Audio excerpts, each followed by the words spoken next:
Too. In the last 4 years or so, we've seen discussions about just about everything. But you know one question that's really common? We've seen it so many times in so many ways. It's something like this. How do I get a kid or a teenager to open up? How do I get them to start talking, to be honest about their questions, to even tell me about their day? With some kids, conversation is simple, but with so many others, moving past silly surface conversations and into real, transformative spiritual conversations is pretty tricky. Yeah, and because these questions are asked so often, and because we believe so much in the power of a strategic conversation, we invited someone pretty incredible to help us learn how to become better conversationalists with kids and teenagers. Yeah, and whether your role in ministry is to be a greeter at the door, a small group leader, a pastor, or someone who serves pizza once a month, you have the opportunity to make a difference in kids' lives and faith every single week through the power of a great question and an intentional conversation. So here to help us figure out how to do this well is Irene Cho. Irene has been in ministry for more than 25 years. She has worked at the Fuller Youth Institute for 11 years, and now she's actually branching out on her own as a resource creator and consultant for churches at findingtheinbetween.com. Let's hear what Irene has to teach us about asking better questions to have better conversations with kids and teenagers. Here to talk about how to ask better questions when you talk to your teenagers about faith is the lovely Irene Cho. Irene is an expert in urban youth ministry, has worked with Fuller Youth Institute, Urban Youth Workers Institute, as well as a youth pastor in the Los Angeles area. Irene, you are a saint of a woman, and you sound crazy smart.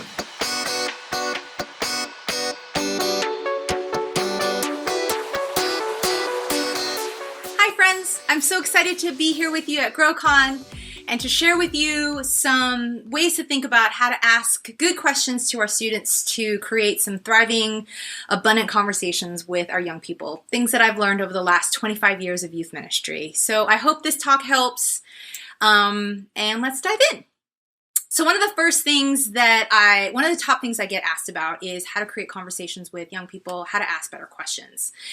And I don't know about you, but for me, most of the students who came to my youth group were not the talkative, garrulous kind of kids. We had some of them, but for the most part, the kids who came to my youth group were introverted, shy, untrusting, hesitant, quiet, kind of scoping out the situation. And it really takes some motivation and exercises to get them to open up and start talking with you.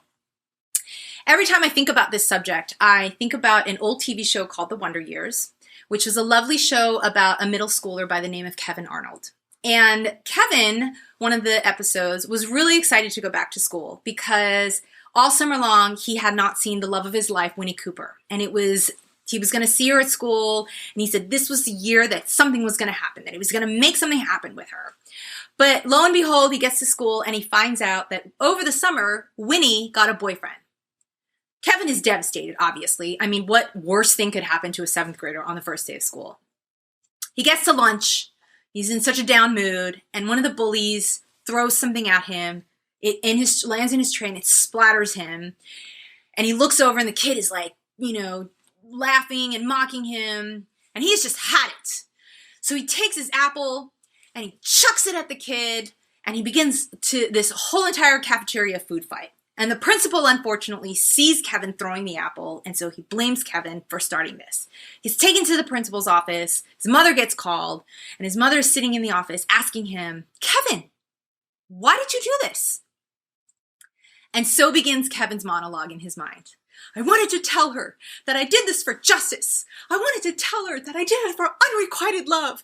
I wanted to tell her that I did it for all the kids who have been bullied for all time in history. And on and on and on he goes for all the justice reasons in his mind for why he to throw this apple and why this food fight started. And his thoughts, he's just going through this until they get interrupted by his mom. That's with a, well, Kevin? And all he can respond to her was, I don't know. And a lot of times we ask questions and we get the, I don't know, response. Or the, I guess, sure, fine, whatever's, shrug, silence, all these things. So how do we, subvert that? How do we go get around it? First of all, we need to understand that a lot of times students don't feel safe when they're asked questions. At school, they're bombarded with questions all day long, and it's only about regurgitating information, testing their knowledge, making sure they have their A game on, making sure they've studied. All the pressures go along with the questions. And then it's kind of the same at home. They have to have their A game on, making sure they answer the questions that their parents are asking them so they don't get in trouble, they don't get lectured. And really, there are no places or spaces in which kids are asked questions in which they don't have to have all their stuff together. And it's exhausting. And so we need to start thinking about how can we ask questions that show kids that we're not out to get them, that we really are interested in hearing about what's happening, and we really are interested in finding out their thoughts. Which leads to my second point. A lot of times, kids have not fully formulated the ability to express themselves. So they have all the thoughts, just like Kevin's monologue. They have all the thoughts and all the feelings and all the things are happening in here, but they don't necessarily have the vocabulary or have the tools to be able to fully express what it is, all of this that's happening inside of them. And I remember this nerdy exercise I did in ninth grade. I took a book that was pretty high reading, and I said, I'm going to read this book, and I'm going to underline all the words that I have to look up to do this as a practice for my SATs. And I started underlining probably every other word, and I stopped this exercise after page 5 of chapter 1 because I was underlining every 5th word, and it was just overwhelming. I couldn't do it. And I remember as a 12th grader finding this book, and I was like, oh, that's right, I did this exercise. And I looked in chapter 1, and I was like, wow. I was an idiot in 9th grade because from 9th grade all the way through 12th grade, you've significantly expanded your vocabulary, right? From memorization and tests and all these things. And I was like, how did I not know what this word was in 9th grade? And I think sometimes as adults, we forget that oftentimes our young people haven't fully developed a full vocabulary to express what's happening in them. And so they feel really hesitant or embarrassed or unsafe to share this, or maybe they just don't even have the words. So here comes this exercise that I developed, what I call questions that meet between the concrete and the abstract. It's kind of an intersectional question, intersectional methodology. So let's say we take a generic question of, how was your day? And that's met with, fine, I don't know, it was okay, I guess, all that stuff. So what I do is then I ask 2 tangible questions, polar opposite questions usually. Well, was it the worst day that you've ever had, or was it a pretty excellent day? And so they might choose between the 2. They might say, I don't know, neither, it was fine. Let's go with something easy for the sake of this talk. Let's go with, it was a pretty bad day. It was one of the worst days. So we're going to center that. That's great. And you're going to say, oh, I'm so sorry to hear that. Why was it one of the worst days? And then you're going to present more options.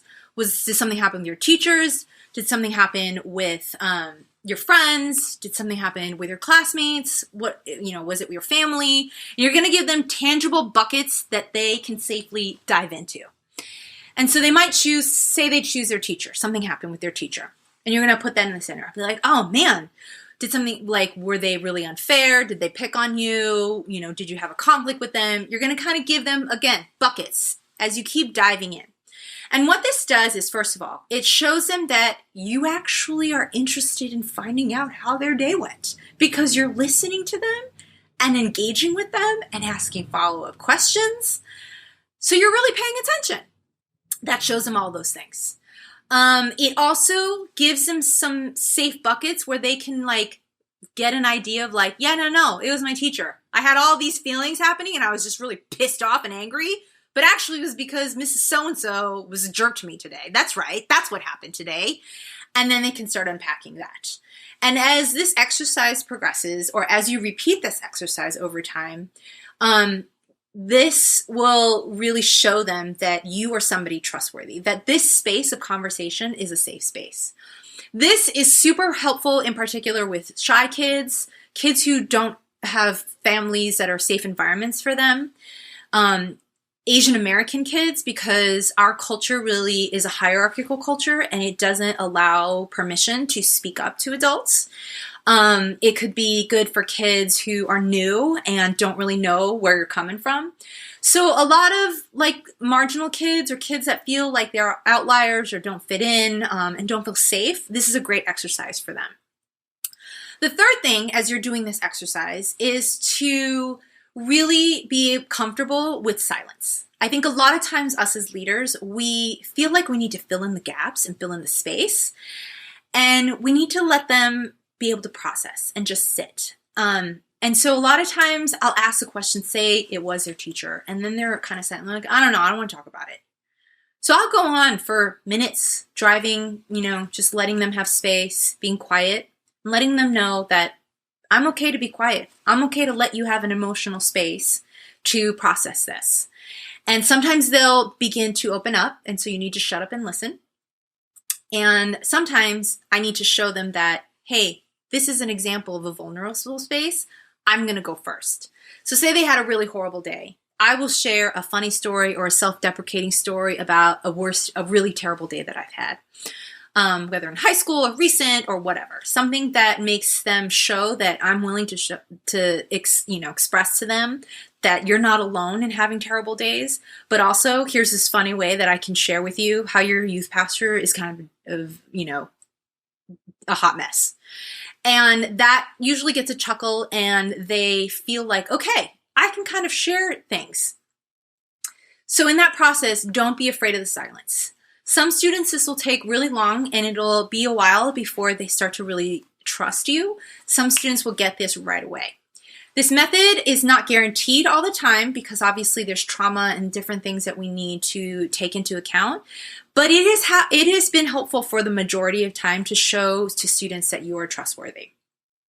The bonus thing that I wanted to share is when you use this methodology, in particular in group settings, I would always pay attention to the introverted kids. As an introverted person myself who needs really safe spaces to share, if an introverted kid starts feeling safe with you and with the group and begins to share, a lot of times the talkative kid will interject because they're excited that conversation's actually happening. And that's great.